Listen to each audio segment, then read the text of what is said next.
Hello friends out in YouTube land. It's your old buddy Lee. I'm trying my other alternate video setup tonight. It's kind of an experiment like every day of my life is. You know, it's like go out and try something and see if it works. If it doesn't, you'll know not to do that again. Anyway, this is being shot on a 2014 DELL laptop. I believe it's called the Inspirion. I've had it since it was new, so that's been at least 12 or 13 years. It's been a good unit. It's got Windows. I believe it's Windows 9.1, and it's always worked great. The battery went belly up recently, so when I use it I've got to keep it charged into the electricity. It's not any real big problem. All I got to do is make sure it's plugged in. When I get done recording with this, I've got to load it onto an SD card and then take the SD card and put it into the Chromebook so I can put it online. This DELL unit quit going online years ago. With only the Windows 9.1, it just won't cut it. And it got to where it wouldn't even sign on to my internet service. So of course it had to be retired. But it only went into semi-retirement because it's a pretty good computer even when it's not hooked up to the internet. It's got 500 gigabytes on its hard drive. So I load videos and my photos onto it. I keep all my genealogical records on here. And so it comes in real handy. I keep copies of the stories I write on here as well. I'm not so sure that if that cloud system goes down, I'll wind up losing everything. So just to make sure I got a little bit of insurance, I put the stuff onto this DELL. It's been pretty faithful. I forgot how good it takes pictures and stuff like that because it's been a while. I got a microscope that I hooked up to the DELL too so I could examine things real close up. I may not have mentioned it before, but I have been a coin collector for years, and I use the microscope to look at coins close up. You can see details with a microscope that you cannot possibly see with the naked eye, of course. And so I'd look at the little errors and stuff on the coins. And the real truth of the matter is, you hear people talk about error coins and how they're worth a lot of money. But if you were to use a microscope on any coin, you'll find scratches and blemishes and imperfections on any coin. There is no such thing as a pristine, perfect coin anywhere. It just means, when somebody says that, it just means that they haven't looked at it with a microscope. I learned a few things when I got the microscope. I looked at some of the stuff around the yard and around the house, and I never realized some of the just the weird, unusual, oddball things that we take for granted. I poured some salt on a slide and looked at it with the microscope, and I didn't realize that all the grains of salt were virtually perfect squares. You know, they just look like sand to me, kernels of salt, you know. But when you looked at them close, they were all perfect squares.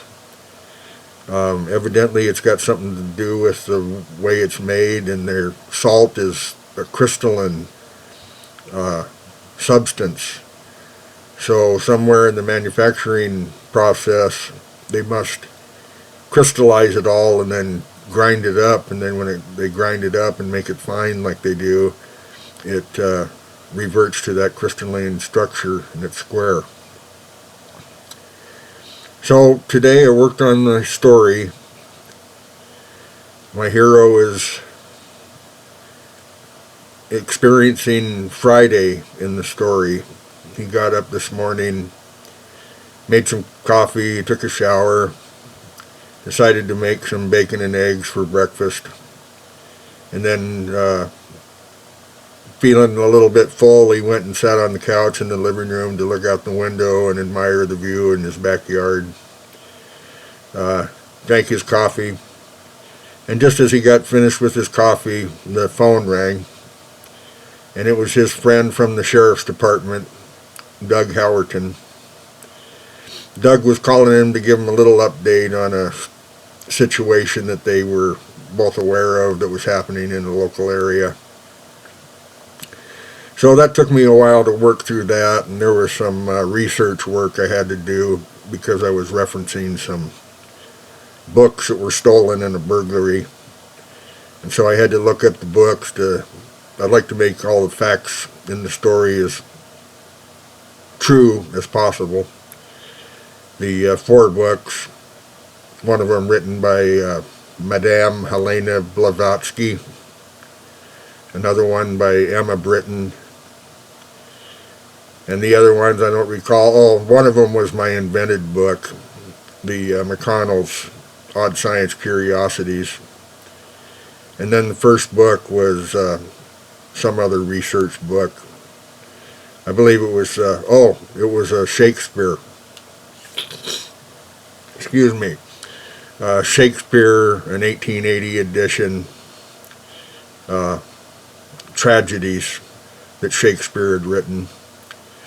That book happens to be in my own bookshelf, an 1880 copy of Shakespeare. It's funny, I've had the book for years, but I must not have been paying attention because when I looked at it, it says Shakespeare on it. There's no E after the K. And I thought that was kind of strange. I thought, wow, is that a misprint? Because I always thought it had an E after the K, Shakespeare, instead of Shakespeare. But I looked it up, and that was how Shakespeare's name was spelled back in Victorian times. They changed it and added the E. Who would have thought it? You learn something new every day. Well, you probably see my window there behind me, the curtains, and I've got a love seat over here on the right-hand side. It's a Victorian love seat that I inherited from my parents when they passed away. And I've got it here in my room. My bedroom is basically my office. I'm sitting at my desk as I record this. I've got a roomy bedroom, and it's got its own bath and all that stuff. And it's only used at night to sleep, so I put a desk in here, and it makes a very comfortable place to work. I can close the door and nobody can bother me. I've got a telephone here and the internet, and all my electronic stuff is in here, all my old obsolete stuff. I haven't gotten a new phone in years. The old one still works. It takes pictures, and it, I can use the Bluetooth function on it and that kind of thing. So I don't particularly care that it doesn't work as a cell phone anymore. Maybe around Christmas time I may get a new cell phone. We'll see. I mean, what's the point? I've had a couple of cell phones, and I got a landline, and most of my friends would call me on my landline. Family would call me on the landline. For one thing, I can hear them better on my own landline. I could sit in my chair in my room and talk to somebody. And the headset, whatever you want to call it, the receiver, is a lot more comfortable than talking into a cell phone. A cell phone's flat, and the side of my head is kind of round. So a regular phone works a lot better on my head. I don't know about yours. Then I can actually see the microphone that I've got to speak into, and I can hold the thing up to, I know which speaker it is that I've got to hold up to my ear, so it just makes more sense to use the phone. The only thing I find myself needing the telephone for is that some of these websites are requiring two-step authentication of your account. And it has been a couple times when it came up that I needed the two-step authentication, and so I had to pass. I couldn't take advantage of the service or the technology because I didn't have a cell phone, so I'll get one on down the line. When I mentioned my parents passed away, I already had a house. I was 60 years old. They've been gone for quite a while now. And I had a whole house of stuff that I had accumulated.